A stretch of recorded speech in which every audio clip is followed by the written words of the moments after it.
Maraqlı bir mövzuya toxunmaq istəyirəm. Bizim əlimizdə pul var müəyyən bir məbləğdə və düşünürük ki, onu saxlayaq evdəmi, yoxsa banka mı depozit kimi qoyaq? Bir çox insanlarda belə bir fikir var ki, mən banka qoymaqdansa evdə saxlayaram, amma evdə saxlayan nələr baş verir, onu mən indi rəqəmlərini sizə göstərəcəm. Götürək ki, 2025-ci il avqustdaydı və sizin 30 min pulunuz var. O pulu saxlayırsınız evdə.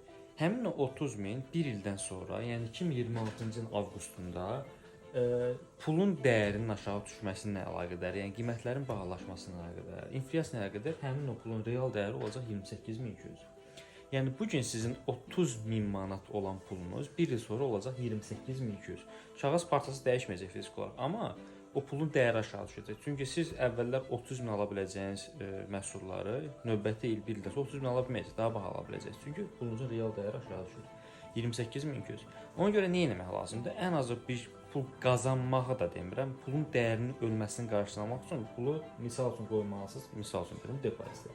Ortamı orada 10% götürür. 30 minə qoysanız 10% ilə depozitə, növbəti ilin 2026-cı ilin avqustunda siz götürəcəksiniz 33 min manat pul. Amma 33 min pulun da real dəyəri həmin olmayacaq. Oradan da biz 6% çıxırıq. 31.020 manat. Yəni siz 30 min pulunuzu evdə saxlasanız, gələn il olacaq pulun real dəyəri 28.200 manat.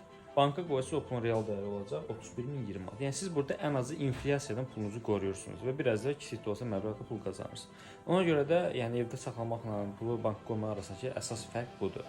Elə düşünməyin ki, pulu evdə saxlayanda elə pulunuz elə real dəyəri elə dayanacaq. Çünki qiymətlər bahalaşır, inflyasiya olur və s. və ilaxır.